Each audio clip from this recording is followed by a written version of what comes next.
Amen. Hallelujah.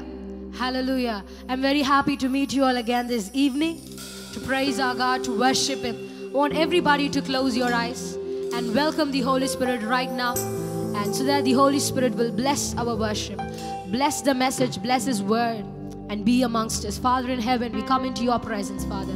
Lord, we come every evening, every week, Lord, to be in your presence, Lord. Lord, to be in your presence is a joy for us.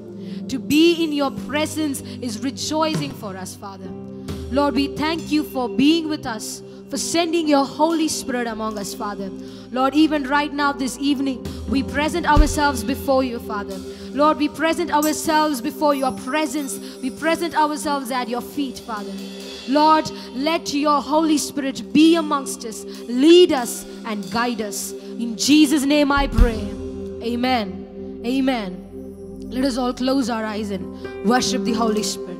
Let us all close our eyes and welcome the Holy Spirit among us. I want everybody to join together. Let your hearts be united. Let your spirits be united while we are worshiping the Holy Spirit. Oh, welcome, Holy Spirit. We are in your presence. Fill us with your power. Live inside of me. Welcome, Holy Spirit. We are in your presence. Fill us with your power. Live inside of me. You're the living water, never drying fountain, comforter and counselor, make complete control. You're the living water,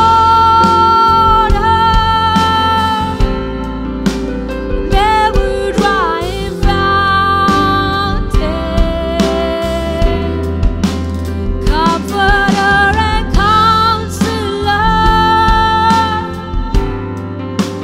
make complete control.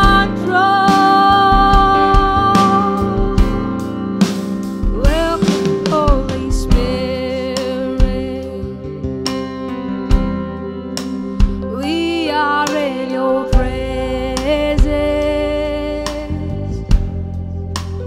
Fill us with your power. Live inside of me. Welcome, Holy Spirit. We are in your presence. Fill us with your power.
us with your power.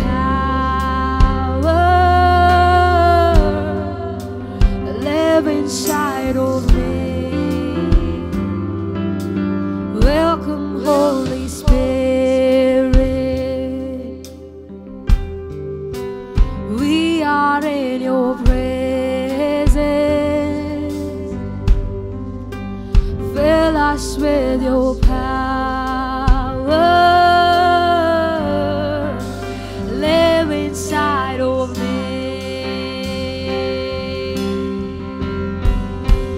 You're the living water,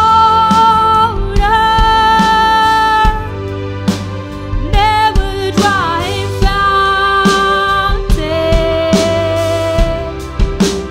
comforter and counselor,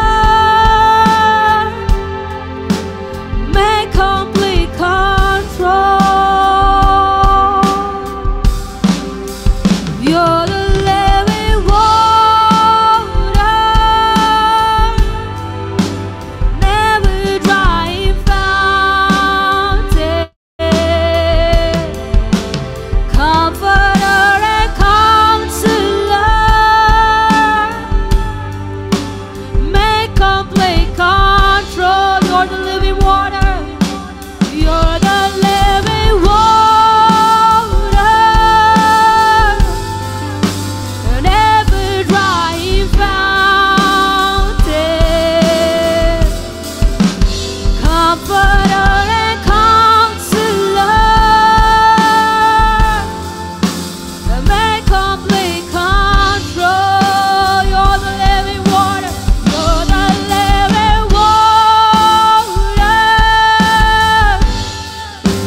never drying fountain, comforter and counselor, make complete control. You're the living water. You're the living water, never drying fountain, comforter and counselor, make complete control. Welcome, Holy Spirit. We are in your presence. Fill us with your power. Live inside of me. Welcome, Holy Spirit. We are in your presence. Fill us with your power. Live inside of me. Yes, Jesus. Yes, Holy Spirit. Father God, live inside of us, Jesus. I want everybody to come together. I know that all of you have been united in the Spirit and your hearts. The Holy Spirit is within us. I want everybody to join with me and sing a song and say, God is good all the time. Amen. God is good all the time. The Holy Spirit is within us. He has made us happy. He has made us full. He has made us complete and perfect. I want everybody to join with me and sing this song. God is good all the time. I know everybody of you know this song. I want everybody of you to join with me. Amen.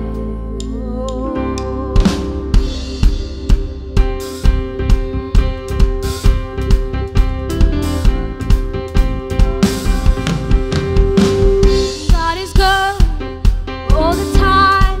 He put a song of praise in this heart of mine. God is good all the time. Through the darkest night, His light will shine. God is good. God is good all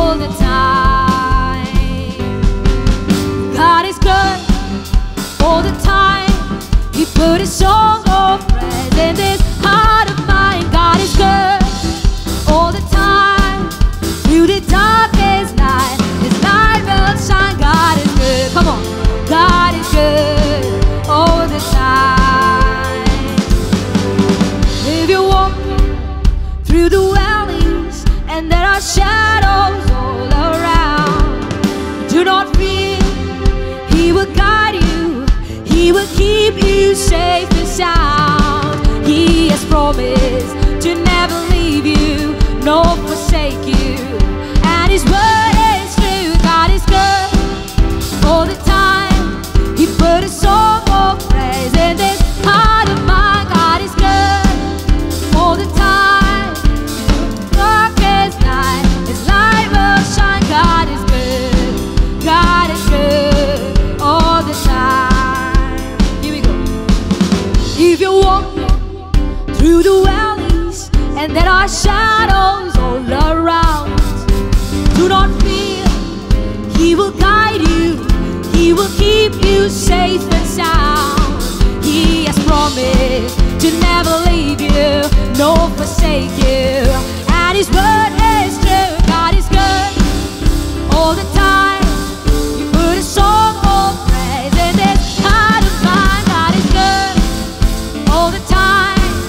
Through the darkest night, His light will shine. God is good. God is good all the time.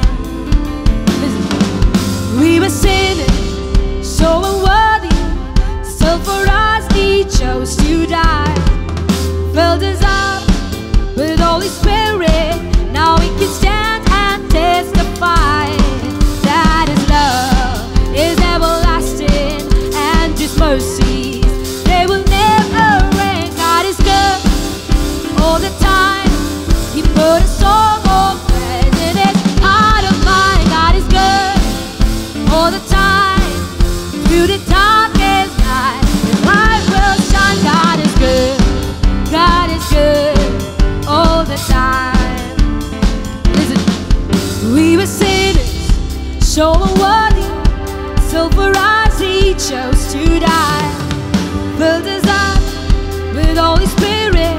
Now we can stand and testify that His love is everlasting and His mercy, they will never end. God is good all the time. He put a song of praise in this heart of mine. God is good all the time. Through the darkest night, His light will shine. God is good. God is good all the time. God is good. God is good all the time. That's right, listen now. If you're walking through the valleys and there are shadows all around, do not fear. He will guide you. He will keep you safe and sound. He has promised to never leave you nor forsake you. And His word is true. God is good all the time. He put a song of praise in this heart of mine. God is good all the time. Through the darkest night, His light will shine. God is good. God is good all the time. Everybody together with me. If you're walking through the valleys and there are shadows all around, do not fear. He will guide you. He will keep you safe and sound.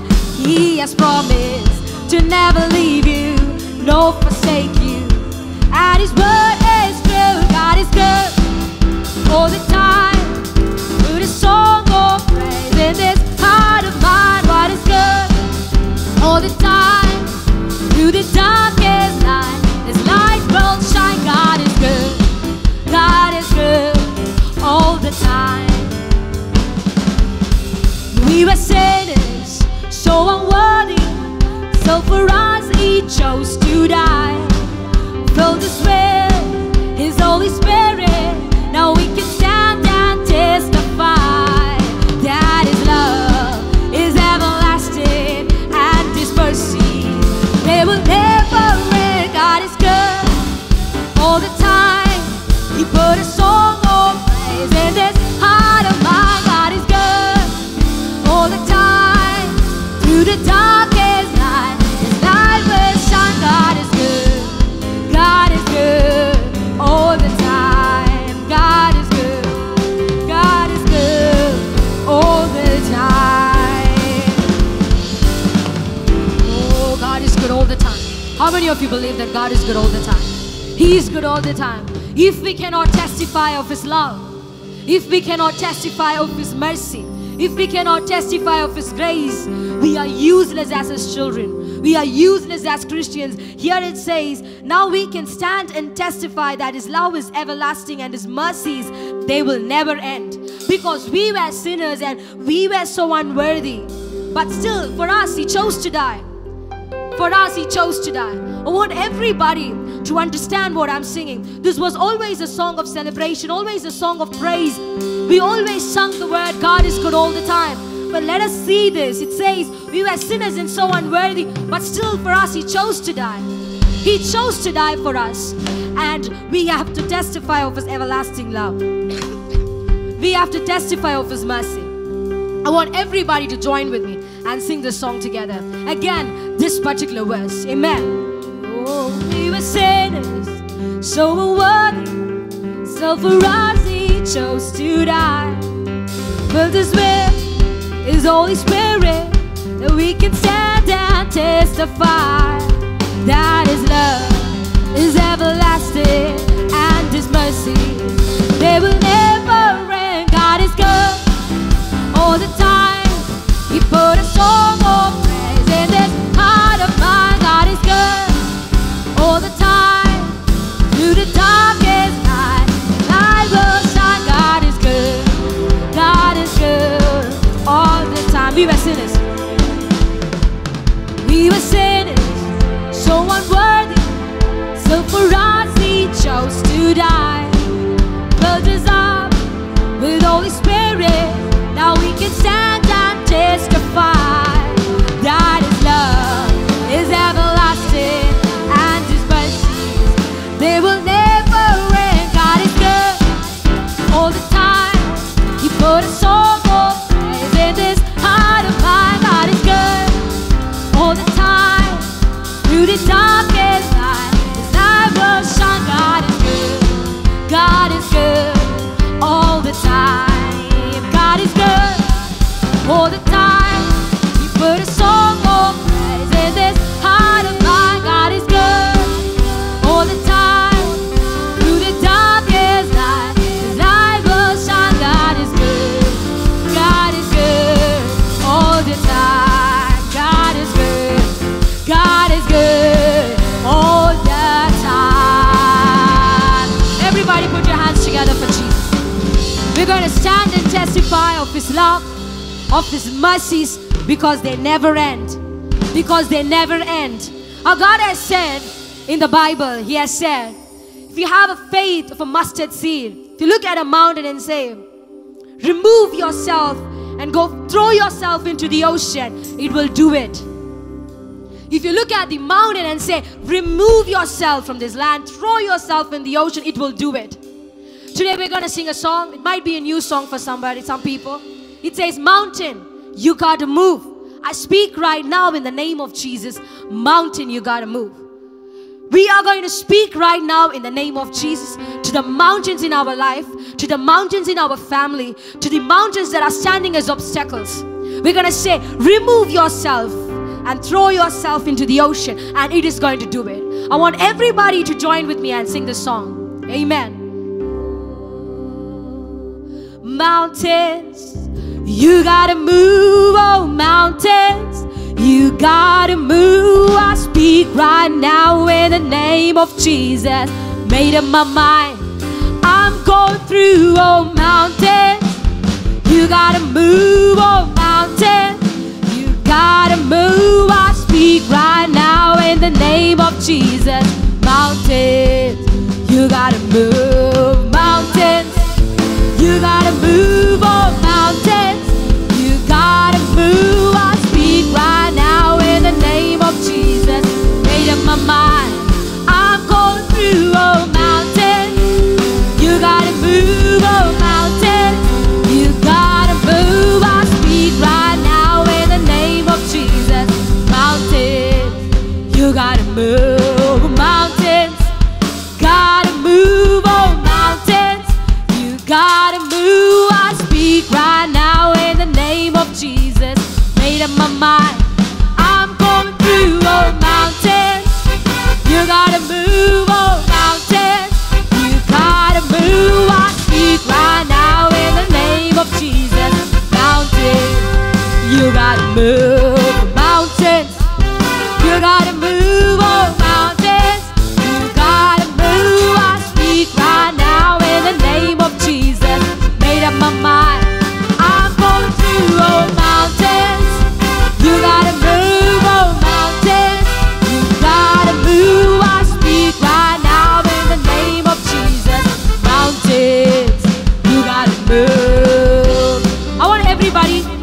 with me and sing the song. It says, mountains, you gotta move. I speak right now in the name of Jesus. I've made up my mind. I am going through.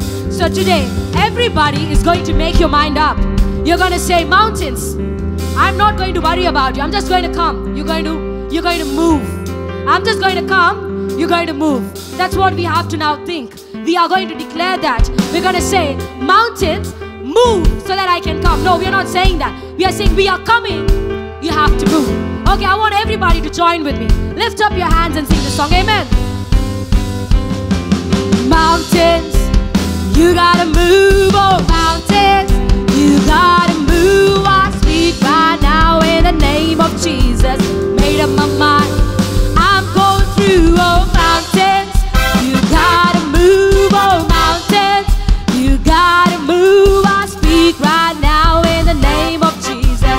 Mountains, you gotta move. Oh, mountains, you gotta move. Oh, mountains, you gotta move. I speak right now in the name of Jesus. Made up my mind. I'm going through. Oh, mountains, you gotta move. Oh, mountains, you gotta move. I speak right now in the name of Jesus. Mountains, you gotta. One more time. Mountains, you gotta move. Oh, mountains, you gotta move. I speak right now in the name of Jesus. Made up my mind. I'm going through. Oh, mountains, you gotta move. Oh, mountains, you gotta move. I speak right now in the name of Jesus. Mountains, you gotta move. Now everybody, when you're singing with me, you're gonna say, I've made up my mind. I'm going through. You're gonna say, I am pushing through. You're gonna push your mountains. You're gonna push your problems away. So while you're singing, you're gonna say, I'm going to push through. How many of you are going to push through your problems today? How many of you are going to push through your problems next week? For the rest of this year? For the rest of this month? I want everybody to sing with me. Amen. Mountains, you gotta move. Oh, mountains, you gotta move. I speak right now in the name of Jesus. Made up my mind. I'm pushing through. Oh, mountains, you gotta move. Oh, mountains, you gotta move. I speak right now in the name of Jesus. Mountains, you gotta move. Mountains, you gotta move. Oh, mountains, you gotta move. I speak right now in the name of Jesus. Made up my mind. I'm pushing through. Oh, mountains, you gotta move. Oh, mountains, you gotta move. I speak right now in the name of Jesus. Mountains, you gotta move. Oh, mountains, you gotta move. Mountains, you gotta move. The mountains have got to move because you've got the faith of God in your life. Because you've got the everlasting love in your life. Because you've got the mercy of God in your life. The mountains have got to move. Because you've got a God who deserves all the glory. You've got a God who deserves all the honor. You got a great God by your side. The mountains got to move. Amen. The mountains got to move. Lord, you deserve the glory. The mountains are moving because of my Jesus Christ beside me. Because my Father in heaven beside me. You're going to say, Father in heaven, you deserve all the glory. The mountains move because of you. The mountains move because of your power. We're going to say this together. Amen.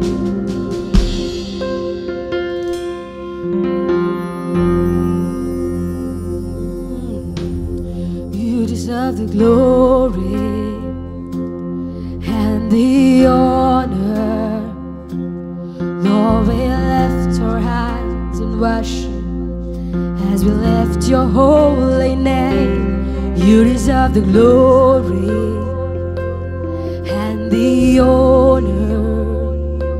Lord, we lift our hands in worship as we lift your holy name. You are great. You do miracles so great. There is no one else like you. There is no one else like you. For you are great. You do miracles so great. There is no one else like you. There is no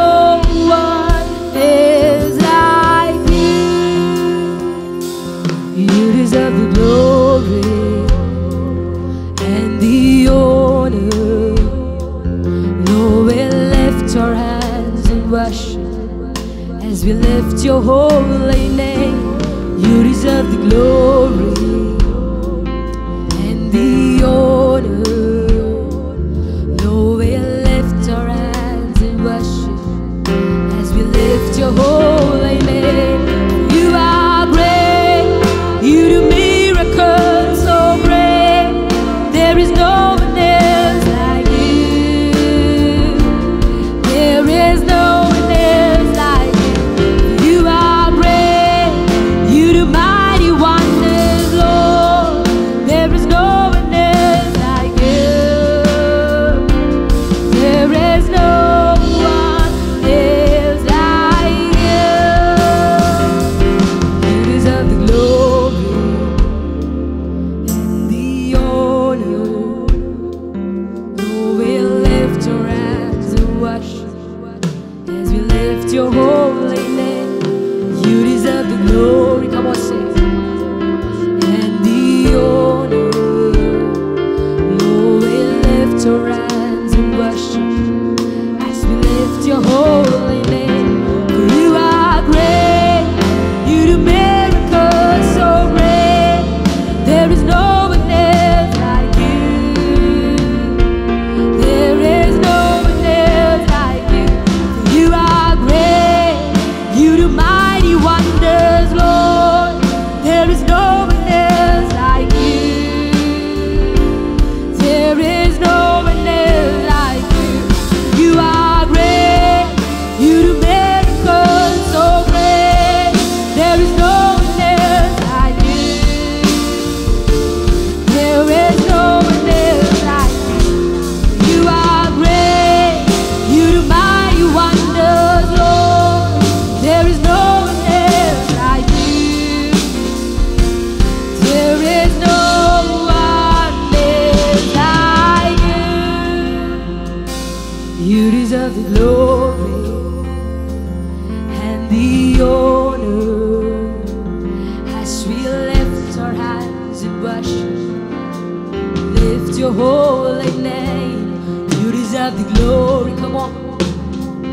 And the honor as we lift our hands in worship. Lift your holy name. You are great, you do miracles so great. There is no one else like you. There is no one else like you. For you are great, you do mighty wonders, Lord.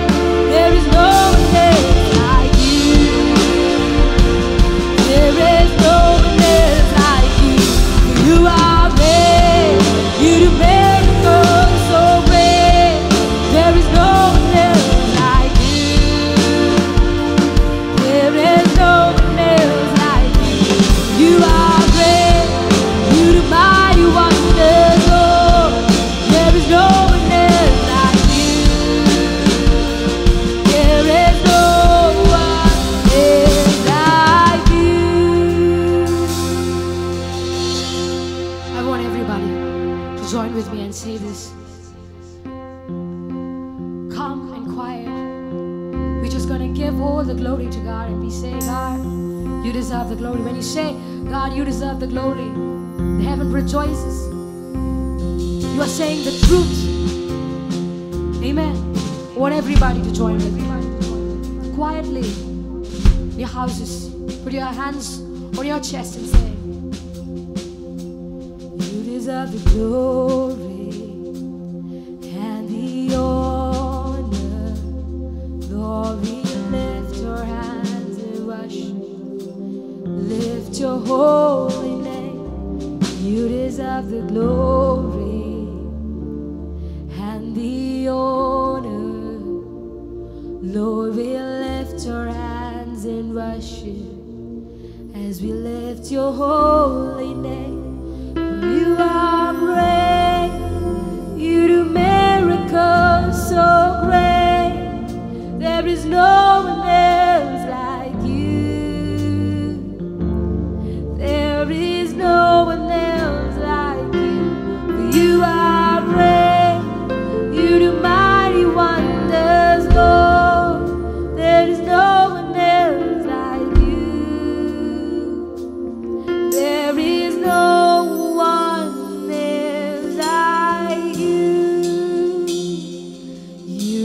deserve the glory and the honor as we lift our hands in worship. Lift your holy name. You deserve the glory and the honor as we lift our hands in worship. Lift your holy name. You are great. You do miracles so great. There is no one else like you. No one else. There is no one else like you. You are great. You do mighty wonders, Lord. There is no one else like you. There is no one else like you. You are great. You do miracles so great. There is no one else like you. No one else. There is no one else like you. For you are great. You do mighty wonders, Lord. There is no one else like you. There is no one else like you.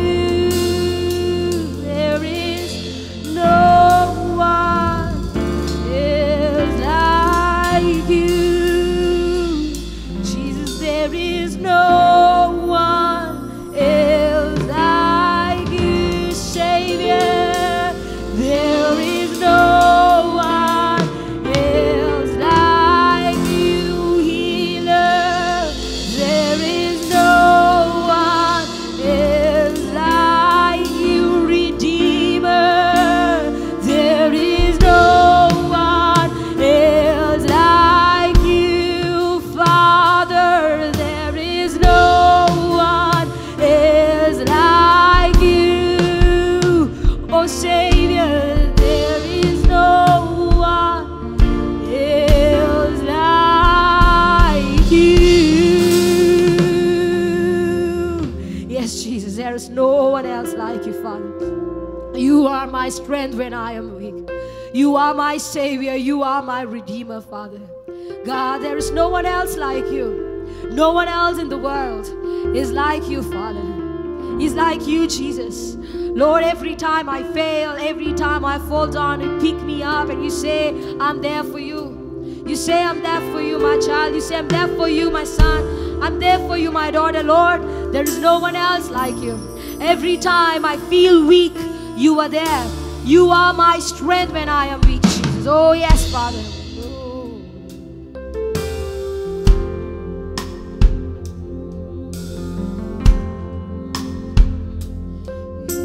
Strength when I am weak. You are the treasure that I see.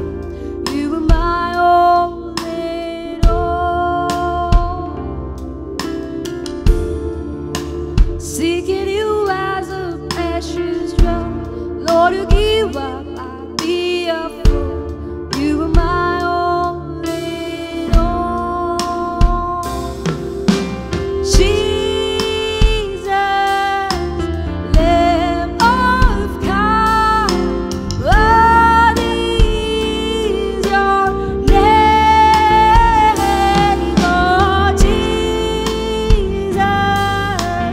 Lamb of God, worthy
Lord, your name is worthy. Jesus, the Lamb of God, your name is worthy. Lord, I thank you right now for coming into our presence. Lord, for pouring your Holy Spirit amongst us, Father. Lord, you deserve all the glory like we sung, Father. You deserve all the honor. Lord, this day, Lord, we took an oath that we're going to push through all the mountains. We're going to move through all the mountains. The mountains are going to move in our lives, Father. Lord, we thank you for being gracious, Lord. Lord, we thank you for always pouring your promises upon us. Lord, thank you for always cherishing us with your presence, Jesus. Lord, I thank you for your mighty presence this evening. In Jesus' name I pray. Amen. Amen. Amen. Amen. Hallelujah. I believe everybody is doing good this evening. It is always such a joy to meet you all through this English service, to worship God, to listen to the Word of God. I think we didn't meet last week. We had a retelecast of our old services, one of our old services. It was because I wasn't feeling well. I suddenly had this terrible cold and fever. Was not able to sing. I was not able to speak. I was not even able to breathe. It was really suffocating for me for 2 days. And by the grace of God, I'm all better now. I'm all healthy. So I'm back by the grace of God. It was His grace. I'm able to do this week because I wasn't feeling well for a long time. But God made me all okay for this evening. So I'm so happy to meet you all again. Last week I missed everybody. I'm happy to meet you all again this evening. We are going to move into the Word of God. I believe every one of you enjoyed the worship, enjoyed the presence of God during the worship. And I believe all of you are praying that we should start our English service soon upstairs. The work is going on. Only if you pray and also support us financially, it will be helpful for us to finish the work and start the service as soon as possible. I want to worship God with all of you in person. I want everybody to be present in one place and worship God. It is still quarantine for English service. I want that to change. I want all of us to come together and worship God. I'm waiting for that day. I want everybody to not only pray but also support English service financially. Like if you want to give something, just write it down that you're giving it for English service, and pastor will use it for the English service, and you will be blessed through it. When you can always be a part of God's ministry, you can always contribute for God's ministry, and God will always bless you with greatest of rewards. He will bless you for your heart. It doesn't matter how much you give, He will bless you for your heart. So we are going to move into the Word of God now. We are going to listen to the Word of God. Before moving on into the Word of God, let us close our eyes and praise God for this beautiful evening. Father God in heaven, we come into your presence. We thank you for your amazing grace, for your wonderful presence this evening, Father Lord. We enjoyed your presence through the songs, through the praise and worship, God. You were moving amongst us, Lord. You spoke with us, Father. God, you deserve all the glory. You deserve all the honor, Lord. We give everything, all the glory and honor to you alone. Lord, right now we're going to move into the Word.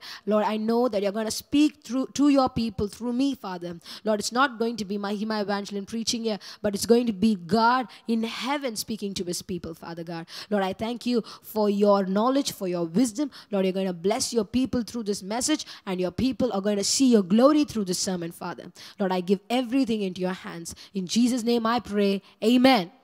Amen. Hallelujah. So we're going to move into the Word of God, and Today's topic is same as our Tamil service topics. So today I'm going to speak about the things that is seen and unseen. But I'm not going to touch on the unseen because I didn't prepare anything on unseen. I prepared on the seen, the topic seen. That is the things that a righteous man sees, things that a child of God sees.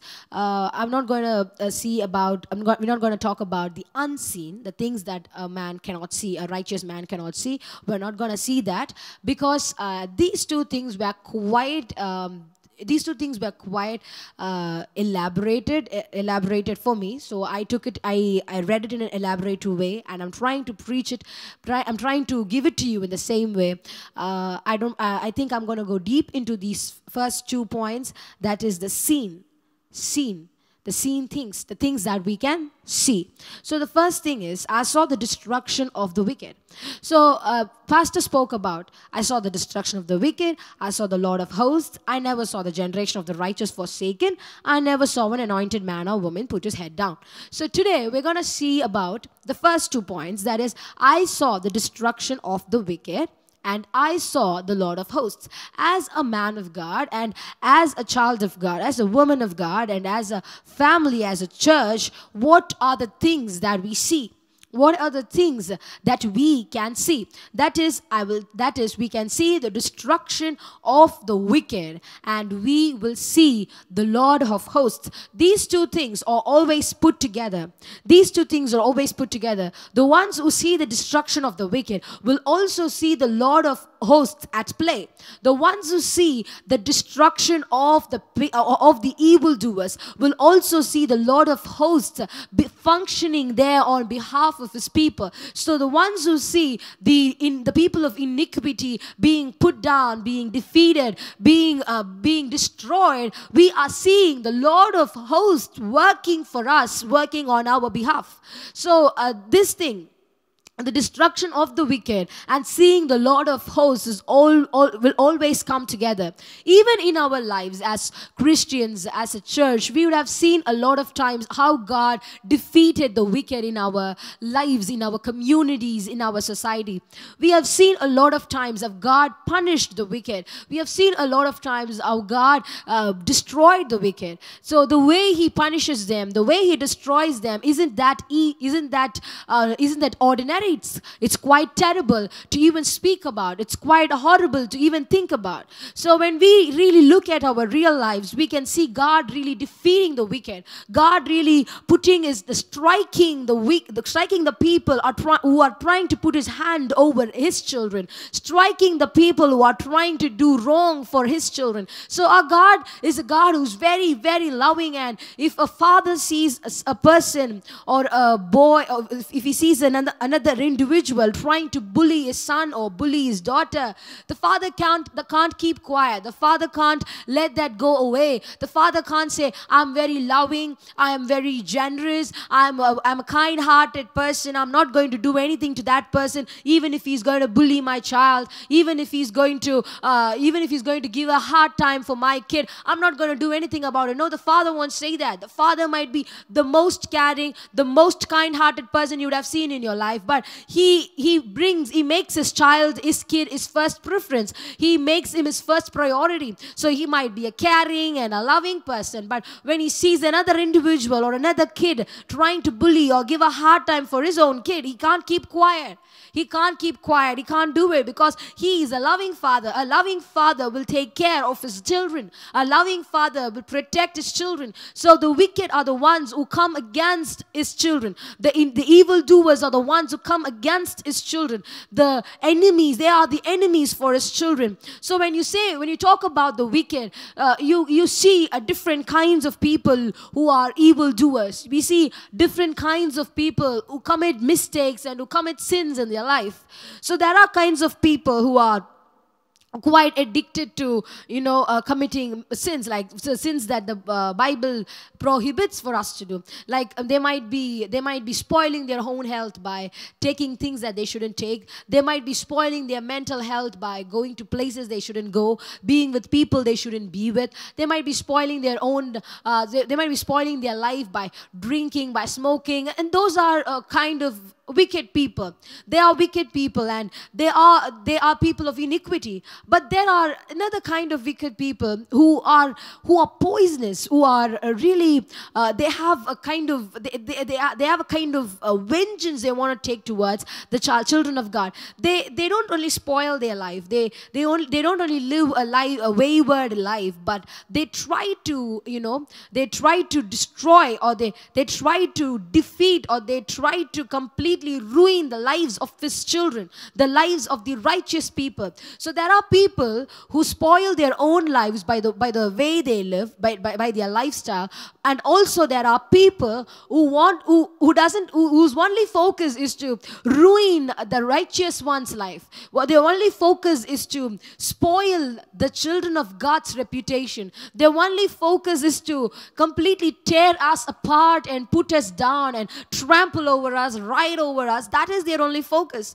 So our God here, when he says that, when the psalmist says that I will see the destruction of the wicked, he simply doesn't speak about the ones who are spoiling their own lives with bad habits and with bad lifestyle. He's not speaking about them, but he's speaking about the evildoers. He's speaking about the ones who commit the evil to the righteous, the ones who commit the evil to the ones who are the children of God. So he doesn't simply speak about the sinners, but he speaks about the wicked people. So he doesn't speak about the people who commit mistakes without knowing the true God, without understanding the Bible, without understanding the scripture. He speaks about the wicked people who are poisonous, who are the evildoers, who want to somehow ruin the lives of the righteous. So when he says, I see the destruction of the wicked, I saw the destruction of the wicked, he doesn't simply speak about the sinners who are living a wayward life, but he specifically speaks about the ones who rise up against the children of God. That is what we have to understand. So today, while we are reading about reading about the destruction of the wicked, we should know that he doesn't simply speak about sinners, but he specifically speaks about the ones who try to rise up against the children of God. The ones who try to rise up against the righteous. So that is what we have to understand. So I want to give you a proper context before moving on into the message. I want you to understand when I say wicked, it talks about the people who try to rise up against the children of God. It talks about the people who are plotting and scheming against the children of God, who are trying to pull us down, who are trying to pull the righteous down. So when I say children of God, when I say righteous, you should know that I'm speaking about you.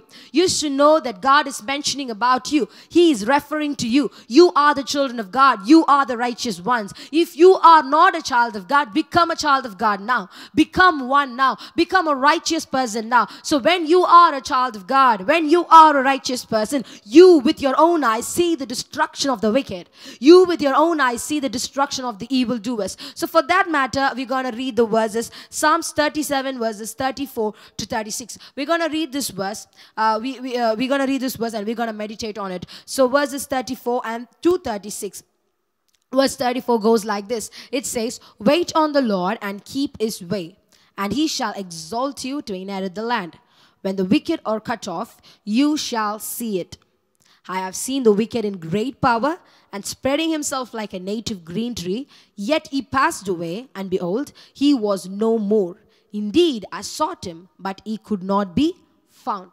So what do we see here? Here we see, wait on the Lord and keep his way, and he shall exalt you to inherit the land. So here he first speaks about, in the verse 34, he speaks about how we should wait on the Lord, keep his way, and he will exalt us to inherit the land.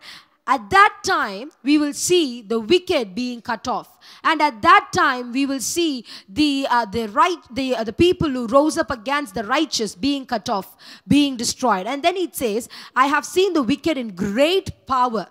So what he says that he saw the wicked in great power. So he saw them in a very great power and spreading himself like a native green tree. So he says he did not only see the wicked in great power. He was not only ruling there, but he was conquering the places around him. He was trying to inherit the places around him. He was trying to, imprison the people around him. He was not ruling, having a nice time in the place that was given to him. He was trying to spread. He was trying to spread all over the place. He was trying to ruin the lives of the righteous, trying to ruin the children of God by spreading all over. So it says that I've seen the wicked in great power and spreading himself like a native green tree. He was spreading himself like a native green tree. So when a tree spreads, it means that the tree is very healthy. When the tree spreads, it means that the tree is strong. It means that the tree has very deep roots. It means that the tree cannot be shaken. You know, even when there's earthquakes, some trees are there, they can stand. So when a tree is spreading, it means that the tree is very strong. So it says, and spreading himself like a native green tree. And then he says, yet he passed away. What happened? Yet he passed away. Yes, he was spreading like a native green tree. Yes, he was going everywhere. He's contaminating all the places. He was ruining everybody. He was trying to conquer all the places around him. Yet he passed away. A man who has power over multiple nations, a man who has power over multiple places will be strong. He cannot easily pass away.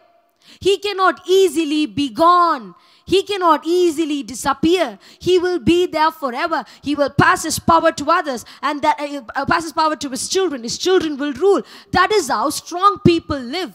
He says, he explains that the wicked were strong. He explains that the wicked were spreading like a native green tree. He was not only strong in the place that he was becoming stronger and stronger by spreading everywhere.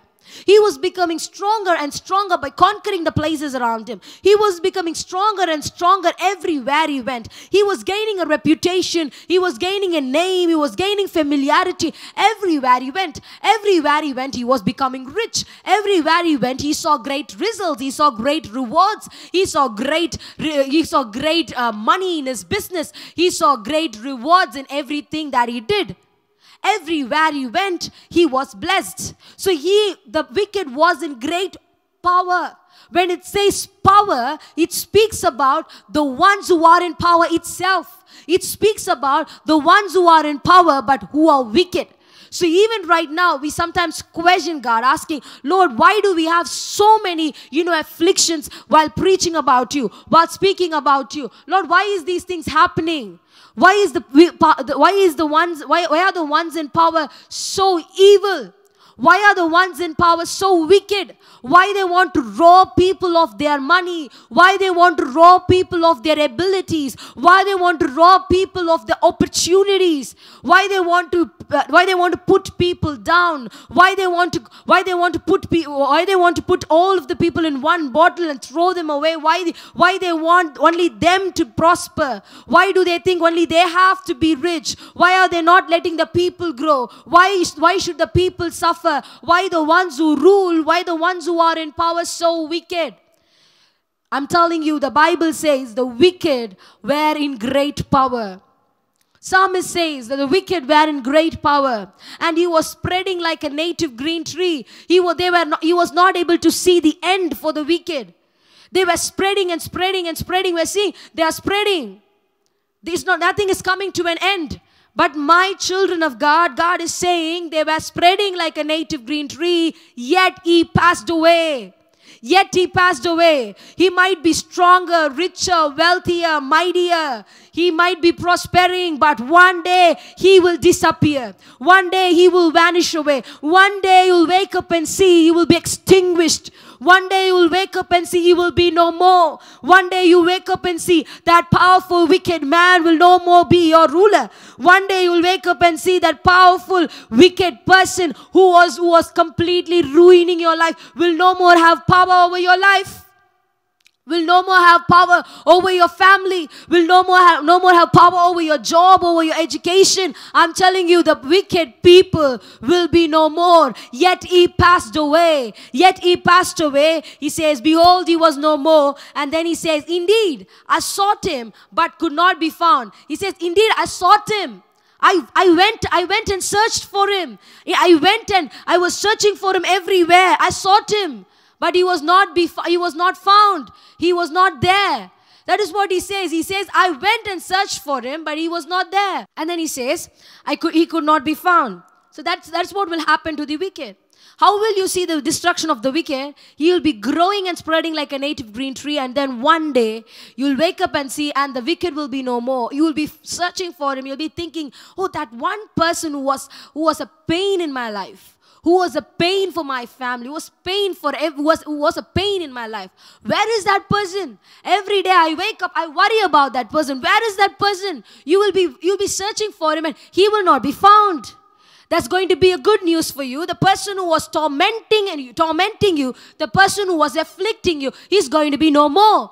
The person who had so much power over you, he's going to be no more. There are people who are stuck in relationships which is overpowering them. There are people who are stuck in relationships which are trying to torment them, trying to put them in a place, trying to confine them inside a box, trying to not let them out, trying to not let them be themselves. I'm telling you, that powerful person is not going to overpower you anymore, because the wicked will pass away. Because the wicked will pass away and he will be no more. One day you'll wake up and see, oh, the person is no more. I can be myself. Oh, that person is no more. I can do anything that I want to do. You will see the destruction of the wicked.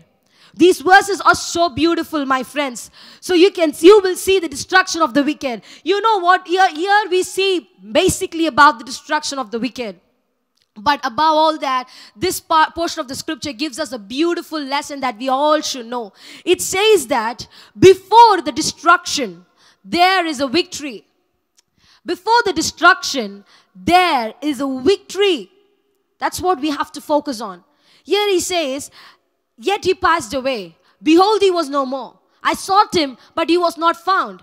But before that, the wicked was in great power. But before that, he was spreading himself like a native green tree. But before that, the wicked was all over. He was conquering the places around him. He was becoming more powerful. He was becoming more stronger. He was becoming more wealthier. He was becoming more happier. He was becoming more mightier. He was prospering. There was a victory before the destruction. There will always be a rise before a fall. If there is no rise, there won't be a fall, my friends. If the wicked are not going to the most highest position in their life, they are not going to have a hard fall. If they're going to stay in this place, stay in a plane, even if they're going to fall, that's not called a destruction. That is not called a defeat. Only when a person so high falls down, it is called a destruction. It is called a defeat. See, if you're going to fight with a normal man, and if you're going to simply go fight with a normal man, and if you're going to win him, it's not a great destruction for him. But if you're going to go fight with a king, if you're going to go fight with a warrior, and if you're going to defeat him, that is destruction. So there won't be a fall without a rise. The wicked will raise, the wicked will be up high, the wicked will be exalted, lifted up and everything. And only then there will be a fall. Before destruction, there will be a victory. Before the poverty, there will be a prosperity. Only when the wicked prospers, he can taste poverty. So for the wicked to fall, he should rise, my friends. So when you see the wicked people around you rising up, understand that he is being raised up to be put down. Understand that he's being raised up so that he will fall down and have a hard fall. You should understand that. Only when you understand that, you will stop worrying about the wicked and start focusing on yourself. I'm going to come to that. But before going on to that, we are going to see some things. So the psalm is titled as The Heritage of the Righteous and the Calamity of the Wicked.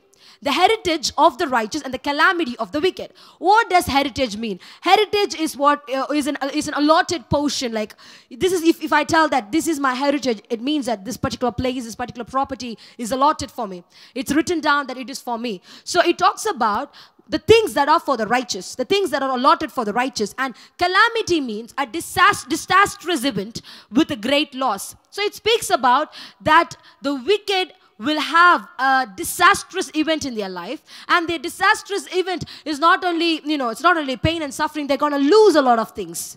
So for them to lose some things, they have to have something. So when they are being blessed with prosperity, when they are being abundantly blessed, when you think that the wicked are having a nice time, I'm telling you, it is happening so that they can be robbed off of everything and they can be put in utter poverty. They can have a hard fall. They can go to the lowest state.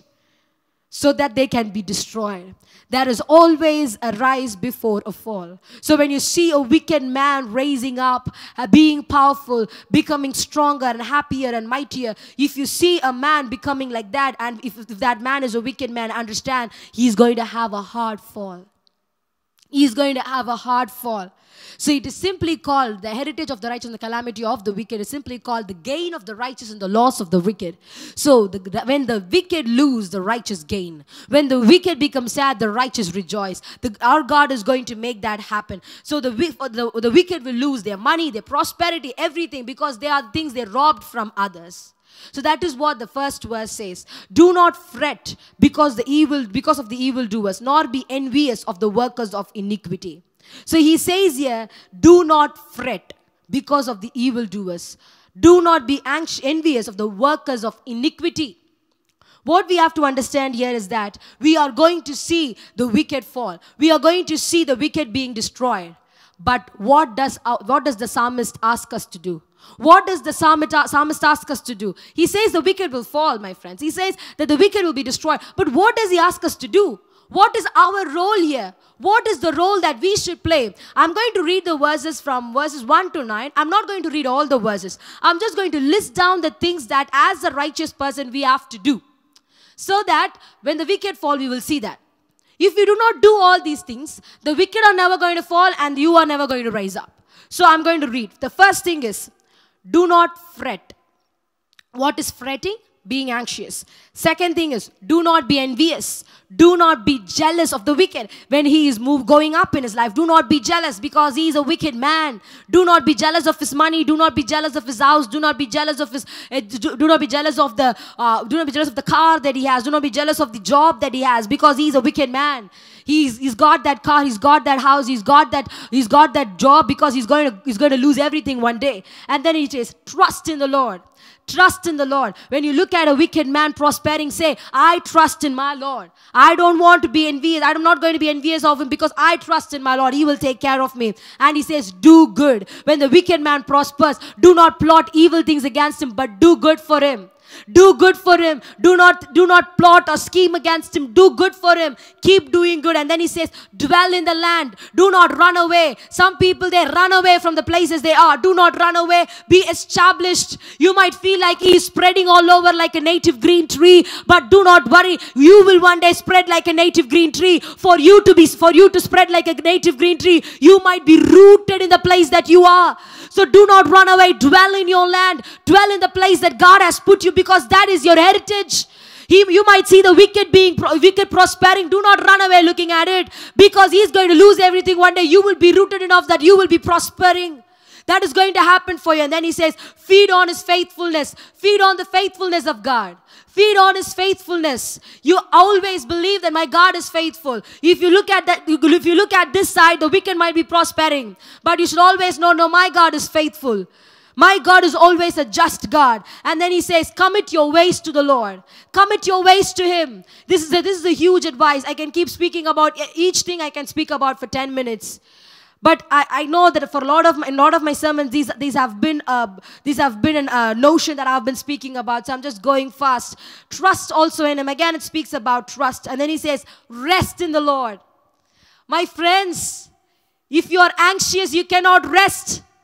If you are too anxious, seeing that, oh, this wicked person is prospering, he's going to do something to me.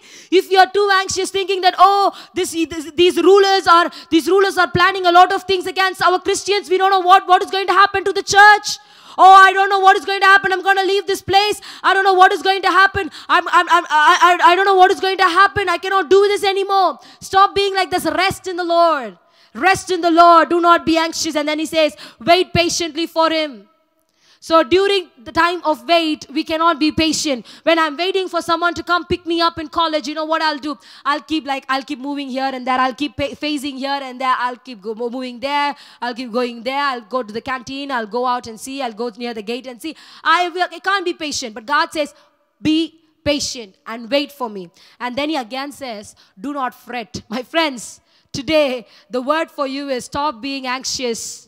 Stop being anxious of your life, of your future, of whatever. Stop being anxious of the wicked people around you. They might prosper.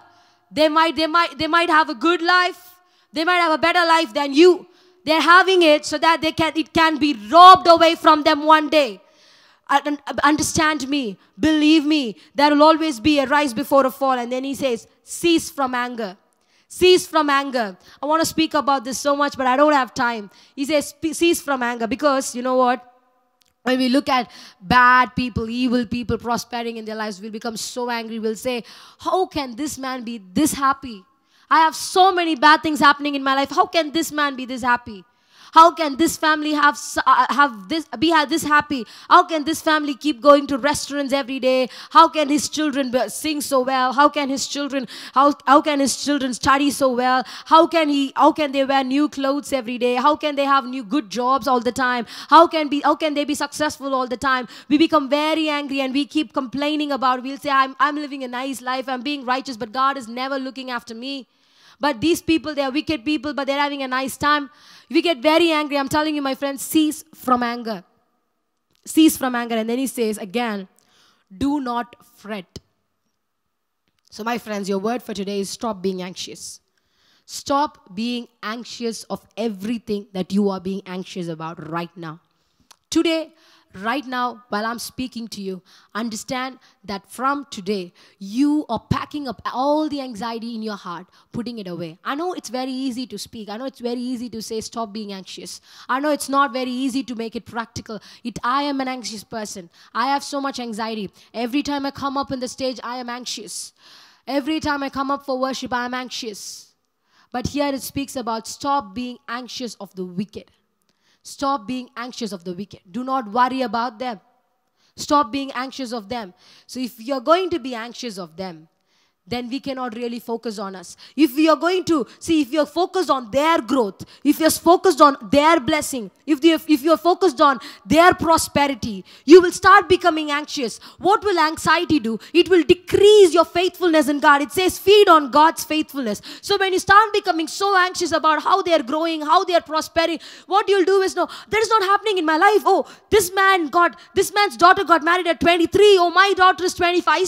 She's still not married. Oh, what am I going to do? If you become anxious, if you become too anxious about it, you will stop being faithful on God. You will be so focused on His life, you will stop being faithful on God, and you'll say, and your faithfulness will decrease. And if your faith decreases, there won't be any growth in your life. And that is why the psalmist clearly says, stop giving all the energy to the wicked people. Start focusing on yourself. A lot of times what we do is we'll focus so much on other people's life. We'll give so much energy. We'll be so involved in other people's life than we are involved in us. We'll be so much involved that it'll be shown as jealousy, as envy. We'll be so involved in their lives.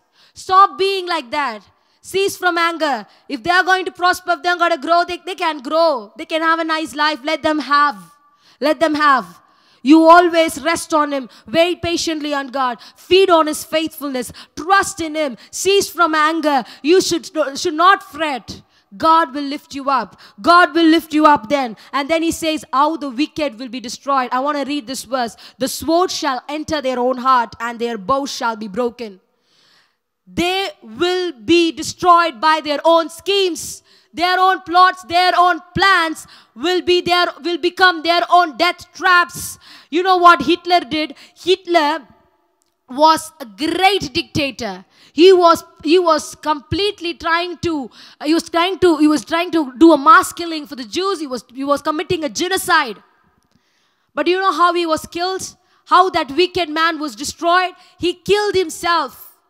He killed himself. He ate that capsule with his wife whom he married 2 days before. He was there in a bunker, like he had a beautiful place built for him. He had a beautiful place built for him. He was entertaining his guests there. So he knew that they're about to lose. But still he was having a nice time. There he was entertaining his guests there. What happened is the people came to him and they said, Adolf Hitler, long live Adolf Hitler. They did all that and they said, the people are going to come for you. You have a house in Burkitt's Garden. That's a place. You have a house there. We can take you there. You can be happy there. Nobody's going to come search for you there. You can be with your wife. You just got married 2 days before. And they also even got a dog, it seems. I read it in Google. So it says like that. So you can also see. So they said, in Burkitt's Garden, there is a house for you. Nobody's going to come searching for you there. You got married to your wife 2 days before. You can go. You can go have a nice life there. You can start a new life. You can start a new life. But that wicked man chose to commit suicide, even though he had an option to escape. That wicked man chose to end his life, even though he had an option to start a life new. Do you know why? Do you know why? Our God is a God who takes his revenge for his people. You will see the destruction of the wicked. You will see the destruction of the wicked, my friends. It is going to happen. You might think, oh, this man cannot be shaken. Hitler was a man conquering the places around him, spreading like a native green tree, but he committed suicide, even though he had an option to go escape. I don't know what happened in his heart. I don't know what said inside his heart, what asked him to commit his suicide. But you know what? He committed suicide along with his wife. He tested the capsule using his dog. His dog died. So both of them took the capsule. They died. And he took a pistol and he shot himself. I don't know what made him shoot himself, choose suicide over escape. But our God is a God who will take his revenge. Today, my friends, I'm leaving you with a very powerful word. God will take his revenge. Stop fretting over the wicked man. The wicked man is God's job. God will take care of him. You don't have to fret over him. And the second thing is, I saw the Lord of hosts. So in Isaiah chapter 6, verses 1 to 5. I'm going to finish this soon. I know I've written a lot, but I'm going to finish this soon. It says, in the year that King Uzziah died, I saw the Lord sitting on a throne, high and lifted up, and the train of his robe filled the temple. Above it stood seraphim. Each one had 6 wings. With 2 he covered his face, with 2 he covered his feet, with 2 he flew. And one cried to another and said, Holy, holy, holy is the Lord of hosts. The whole earth is full of his glory. And the posts of the door were shaken by the voice of him who cried out, and the house was filled with smoke. So I said, Woe is me, for I am undone, because I am a man of unclean lips, and I dwell in the midst of a people of unclean lips, for my eyes have seen the King, the Lord of hosts. Okay, so what is happening here? So the day King Uzziah died, so the verse can start off like this. Isaiah was in the temple, Isaiah was there, and suddenly he saw the Lord of hosts. The verse can start like that, but the verse started off saying, the day King Uzziah, in the year that King Uzziah died. Why does the verse start off saying the year King Uzziah died? Why does it start off like that? Because it's because Uzziah was a great pillar of support for the nation of Judah. So I want to just speak a little about King Uzziah.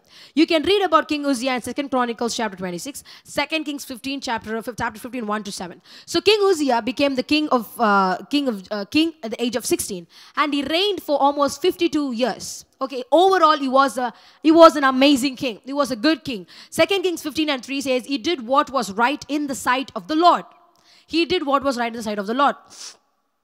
Uzziah also led Israel in military victories over Palestine and over neighboring countries. So he took Israel's army and he conquered a lot of places. Like, he was an amazing king. He did what was right in the sight of the Lord. And Uzziah was a really strong king. He was an energetic king. He was a planner. He was a builder. He was a general. He was an army general. He wasn't a lazy king. He fought and he got victories.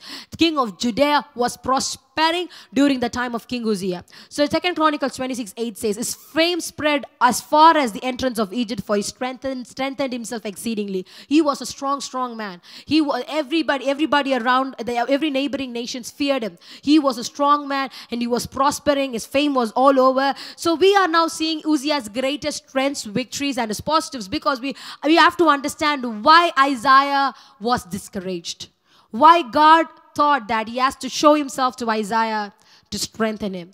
Isaiah had this beautiful king with him, and this king died. He had some faults, but this king died.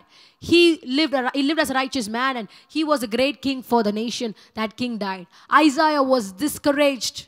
Isaiah was completely put down. He was grieving for the king. You know why the Lord of hosts came before Isaiah? The Lord of hosts wanted to show Isaiah that he still sits on the throne. He still sits on the throne. The Lord wanted to say, yes, maybe your King Uzziah has left the throne. Maybe your King Uzziah have left you. He might have died, but your Lord the Savior, but your King in heaven still sits on the throne, and he still holds all the authority over his creations, and he is still in charge. I'm telling you, my friends, you would have lost a person who was a great help in your life, who was a great influence in your life, who was your only hope in your life. But my Lord is telling to you, he might have left the throne, she might have left the throne, but I, your God, your Savior, your King, still sits on the throne, and I am still in charge. I am still in charge.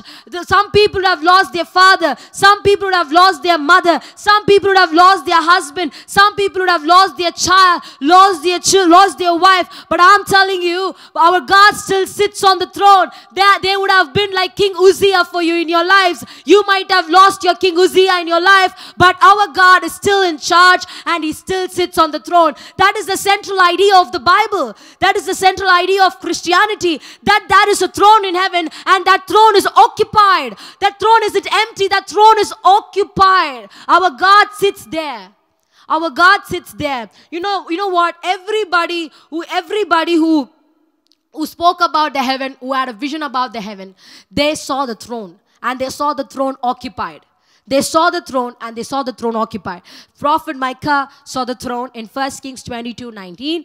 Job saw God's throne in Job 26:9. David saw God's throne in Psalms 9:4, 9:7, and 11:4. Jeremiah saw God's throne in Lamentations 5:19. Ezekiel saw God's throne in Ezekiel 1:26, 10 and 1. Daniel saw God's throne in Daniel 7 and 9. Apostle John saw God's throne in Revelations 4 verses 1 to 11. In fact, the book of Revelations is called as the book of throne. So the throne, the heaven, is a place which consists of the throne of God. So that throne is occupied. It's not empty, and our God sits there. You might now feel like you have lost something great in your life. I don't know whom I'm speaking to, but our God says to you, I'm still in charge, my son. I'm still in charge, my daughter. I'm still the king. You might have lost someone who you thought will be with you, who will be the king of your life, but I am still in charge. I am still your king. The ones who are in authority sit in throne. The ones who are the judges sit in throne. The king sit in throne, not a normal person. And our God sits in throne. Our God sits in his throne. And then the Bible preaches about throne. You know what atheism speaks? Atheism speaks about, the bottom line of atheism is there is no throne. There is no throne. The bottom line of humanity is there is throne, and a man sits upon throne. It exalts man. But our Bible says there is a throne, and there is a God who sits upon a throne. No fallen man can sit on a throne. Only a God can sit upon the throne. And that is our God, our Savior. So he is the one who sits upon the throne. Isaiah might be discouraged at the death of one of the greatest kings. He might feel disillusioned. He might feel like he's lost everything because he lost King Uzziah. But God wanted to show him that he is still king and he is still in charge. A lot of times we feel discouraged because of people. Because some people left us. Because some people betrayed us. Because some people are no more. But God is still saying, no, I am still king. I am still in charge. I am still the creator. I am still in charge. I have authority over my creation. I can take care of you. So in the Bible we see high and lifted up. The throne is high and lifted up. The Lord of hosts was high and lifted up. It speaks about the most superior position he occupies. He has the most superior position than any man in your life can have, than any woman in your life can have. He has the most superior position, my friends. Our God sits in the throne, and then he says, a train of the robe filled the temple. How did the Lord of hosts walk? The train of the robe filled the temple. This whole temple was filled with the train of the robe. Who will wear a huge dress like that? A huge dress like that. Who will wear? Only the kings at those times wore dress like that. Why did they wear dress like that? Because the king had no work. They had to come sit in their thrones. The people will wait upon them, serve them. They had no work. They don't have to even get up from their place to eat something. The people will come and feed them. So they had no work. So that is why they had these huge trains in their clothes, huge robes in their clothes, like huge train in their robes. So that is why only kings wear that kind of clothes. So when it says that the train of the robe filled the temple, it talks about how mighty, how powerful, how higher he is. That he had no work to do. That he had no work to do. Everybody will wait upon him and serve him. It speaks about the mighty power of our God.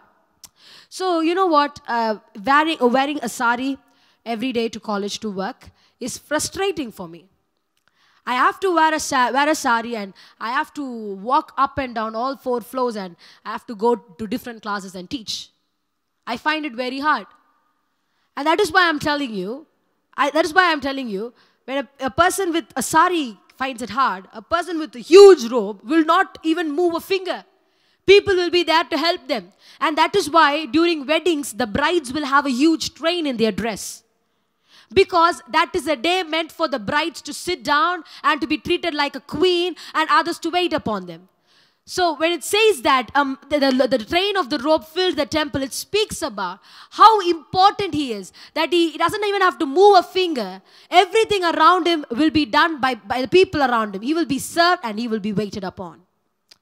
You will see the Lord of hosts. You will see the Lord of hosts. While the wicked fall, while the righteous rise, you will see the Lord of hosts. And then it speaks about seraphim. The seraphim is cherubims. They have 6 wings. With 2 they covered their faces. With 2 they covered their feet. And with 2 they were flying. So the 4 wings covered their faces and covered their feet expresses humility. The 2 wings which was helping them to fly expresses their willingness to serve God. So first comes humility and second comes serving God, willingness to serve God. That is proper balance. So 4 to conceal themselves and 2 for service. When the right way to serve God is humility and then service. First you should have adoration and then you should have active energy. First you should have respect, honor for God, and then you should do stuff for God. First, you should humble yourselves before God, and then you should work for the kingdom of God. First, you should become a humble person, took away all your pride that you have in your heart, and then you have to work for God. So my friends, first comes adoration, reverence. Second comes willingness to worship and active energy.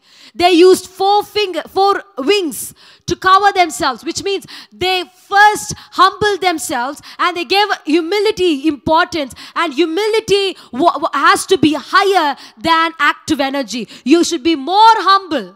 If you are doing this much, see, if you're doing 50%, if you're doing 20% of work for the church, you should at least have 80% of humility for God. If you do 80% of work and if you only have 20% of humility, God's not going to enjoy that. God's not going to be pleased by that. You have to have a lot of humility and then the right amount of service. So if you have adoration and reverence higher and your service comes next, God will bless you and will be pleased by you. So you see the Lord of hosts. For you to see the Lord of hosts, you have to be like these cherubims. Be humble. Have humility in your lives. And then do the service for God. So I believe this message would have helped you, would have taught you something new. We're going to close our eyes and pray. Father in heaven, I thank you for this beautiful evening, Father Lord. Thank you for speaking with your people, blessing your people with your word. Lord, thank you for giving your scriptures. Lord, thank you for promising us that we will raise up one day. Lord, you said to us that we will see the destruction of the wicked. But God, you will raise up one day that we will see the fall of the wicked from high. Yes, Father, you will bless us like that. You're going to bless us like that this year, Father. Lord, at the same time, we want to see the Lord of hosts in everything that we do. Lord, I give everything into your hands. Lord, I humble myself first. Lord, let my humility be more than the service that I do for you. Let me be humble before you. Let me humble myself before you, Father. I give everything into your hands. Thank you for blessing your people. Thank you for touching your people. Thank you for meeting your people. Thank you for teaching them something new, teaching me something new. In Jesus' name I pray, amen.